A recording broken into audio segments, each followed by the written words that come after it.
stole everything Mark Curry had. Now Steve got a sitcom where he the principal and he making all black men think he got the best lineup in the business, and it's a man unit. People, he used to be homeless. That's my story. That's not his story. Steve Harvey wasn't never homeless. When 25 years ago, he was making $3,000 a show in cash and doing 5 shows a week. They just tell the story. In this country, Donald Trump is not gonna be that bad. Don't run. Legends who reshaped the whole comedy game. But here's where it gets messy. Katt claims Steve didn't build that kingdom. He borrowed it. And in the comedy world, stealing another comedian's material is the ultimate sin. And Katt wasn't the first to say it either. Comedian Mark Curry, the star from Hanging with Mr. Cooper, once called out Steve for jacking his routines. Mark said, "I watched the Steve Harvey show and saw my bits, my characters, my jokes, word for word." And when he tried confronting Steve about it, Steve just laughed it off and said, "That's show business." That's when people started connecting the dots. Maybe Steve's success wasn't built on pure originality after all. Maybe it was built on using other people's shine and acting like it was his own. So when Katt brought all that history back to the surface, it wasn't random. It was payback. Years of bottled up truth exploding live on camera. For entrepreneurs and small businesses, because that's been a really important part of your mandate here as Vice President. How we gonna ask for something next time? If you ain't got no voting power, you talking about reparations. Ain't nobody finna give you no reparations and you don't vote. Ain't for sale. We bartering on business. We standing on business. Bring us some tangibles or get out of my face. Only carried on because y'all got paid to carry on. Can we please be on? Katt said, "You can't be preaching about God on TV when you've been playing dirty behind the scenes your whole life." And man, that line shook the whole internet to its core. That line went viral in seconds. Clips everywhere, comments flying, and people saying what they've been thinking for years. Because Katt just said out loud what's been whispered in every comedy circle, that Steve Harvey's whole image might just be a performance. Think about it. Steve, the motivational speaker. Steve, the man of God. Steve, the family guy preaching morals on TV. But behind that perfect smile, maybe a man who's been playing the game dirtier than anyone else. From his messy divorce to infidelity rumors to those leaked emails where he told his staff, "Don't talk to me, don't approach me, don't even look at me." Fans started realizing that the nice guy act might have just been a mask for a massive ego. And Katt, he didn't pull a single punch. He straight up said Steve Harvey's biggest skill ain't comedy, it's manipulation. He accused him of using charm, faith talk, and that preacher-like tone to climb his way up Hollywood's ladder while stepping on everyone beneath him. This cat is hot. Please put your hands together for Katt Williams. Saying you are not supposed to be at the gas station making life decisions. Can't even pump gas like you used to no more. If you put $15 in your tank, you had time to bond with your vehicle. You had time to put the nozzle in and put the nozzle in there and hit it. Set the clicker and look through your car and clean off the dashboard and be sitting there talking, be on your phone, hey, what's happening? Be walking around, cleaning the windshield. Run in the store and get some Pringles and a Snapper and it'll still be pumping. Okay, you go in there, bring me a wine cooler. Bring me a cooler, dog. Not no more. You can't even turn around good for that son of a bitch click. As soon as you put it in, just click, click. And start it up, and you can't believe that damn needle is a quarter tank of gas. Then Katt brought it all back to the kings of comedy days, saying Bernie Mac was the real people's king, the funniest, the rawest, the one everyone truly respected. But Hollywood didn't want raw. They wanted safe. They wanted someone they could polish and control, and that's how Steve got crowned as the face of comedy. That hit fans hard, especially because after Bernie Mac's death, Steve suddenly started acting like the crown was his to keep. Even D.L. Hewley hinted there was tension before Bernie passed. He said they had creative differences, which everyone knows is Hollywood's polite way of saying they didn't vibe anymore. And now, with Katt bringing it all back into the spotlight, people are questioning everything about Steve's so-called legacy. Now, Katt's dragging all that buried pain right back into the spotlight, saying Steve used Bernie Mac's death as a stepping stone to rewrite comedy history. That's a heavy accusation, But Katt didn't back down for a second. He went for Steve's entire Hollywood persona, the TV host, the advice guru, the preacher of positivity, and tore it to pieces. He said, "How you gonna teach people about morals when your whole career's been built on taking from others?" Boom! That line echoed across the internet. This is sad. We've never been here before. Be a movie star. There are 30,000 new scripts in Hollywood every year. Not one of them asks for a country bumpkin black dude that can't talk good Oba-Kaby and look like Mr. Potato. Never been at the point where neither option is good for us in real life. No. This is a different conversation. This is, would you rather go back with your ex or would you rather go back and barely put his sentences together and the other guy will put sentences together from whatever he's read or whoever told it. Like, same thing that Democrats laugh at. As long as I'm talking to Democrats, I can make them laugh for 1 hour.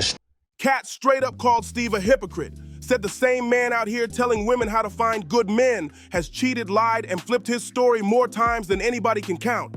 That's when the internet went crazy. Clips from the interview flooded TikTok, YouTube, everywhere. Half the fans said Katt's just bitter and jealous, while the other half said, finally, someone had the guts to say it out loud. But Katt wasn't just clowning, he was exposing.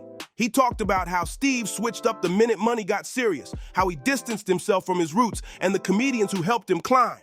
Katt said, Steve ain't one of us no more, he's a brand. And that line burned deep because Steve's whole image is built on being relatable.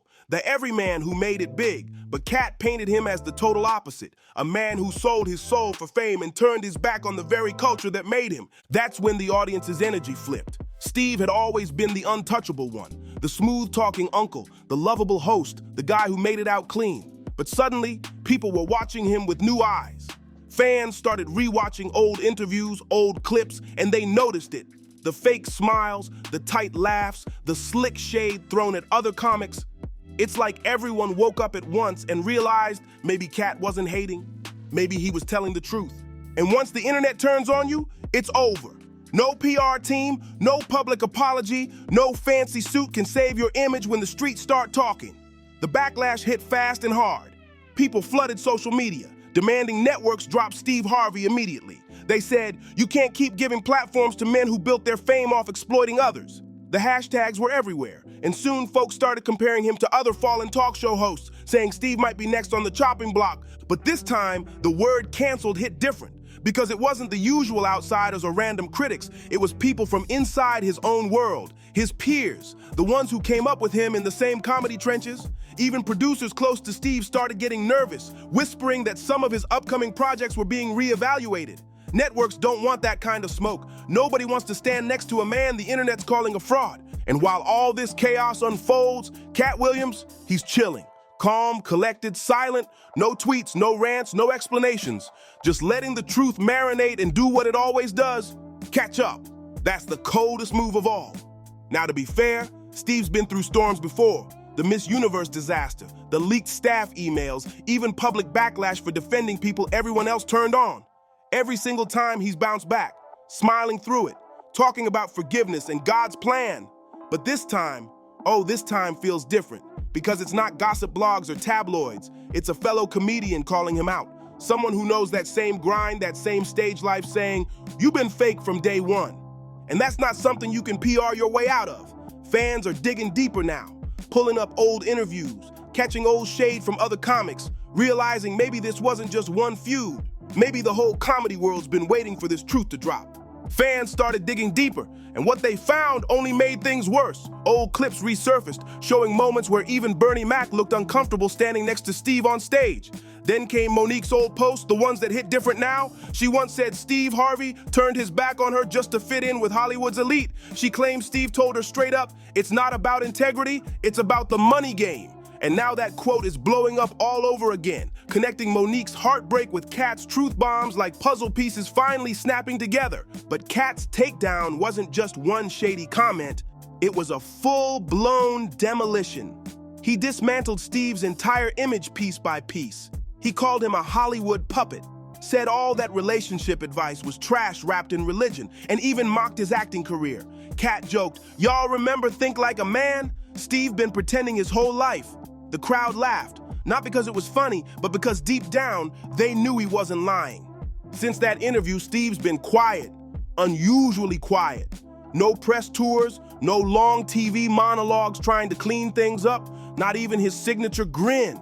He's even canceled a few public appearances. And for a man who lives for the spotlight, that silence says a lot. Insiders claim Steve's furious behind closed doors, calling emergency meetings, trying to control the damage, desperate to rebuild his image. But the truth?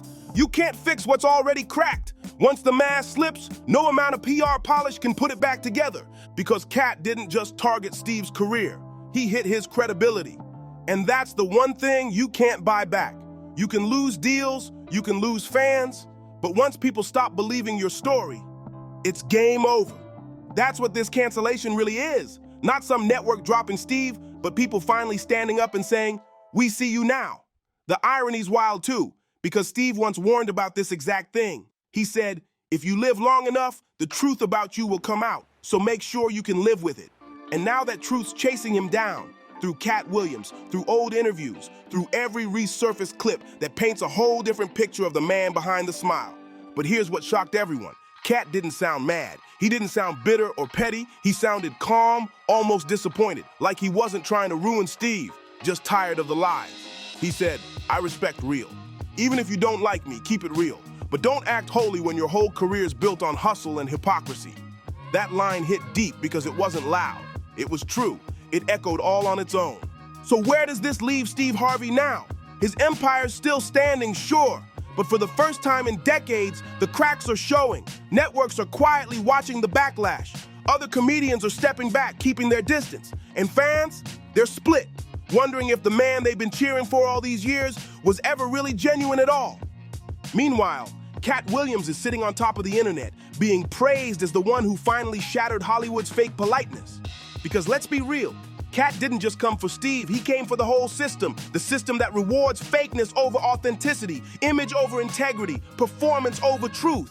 And maybe that's why this story hit so hard, because deep down, everyone's tired of the masks, tired of the fake smiles, the feel-good speeches, and the same old inspirational talk from people who don't practice what they preach. Katt ripped that mask clean off, and what's underneath? It ain't pretty. Whether Steve bounces back or not, one thing's for sure. This moment changed everything. No more Uncle Steve, no more America's mentor. That image is gone. Now he's just another man whose truth finally caught up with him, and this time, the world's watching every move he makes. And when Katt wrapped up that interview, he left it with one line that hit like a sermon. God don't like ugly, but he sure got patience. Well, looks like that patience finally ran out. This is Buzz and Drama, where the truth ain't sugarcoated, it's served raw and unfiltered. Hit that like button, share this story, and subscribe to Public Secrets for more real talk and wild revelations. Drop a comment below. Can Steve Harvey's career survive this storm, or did Katt Williams just end a legend's run for good?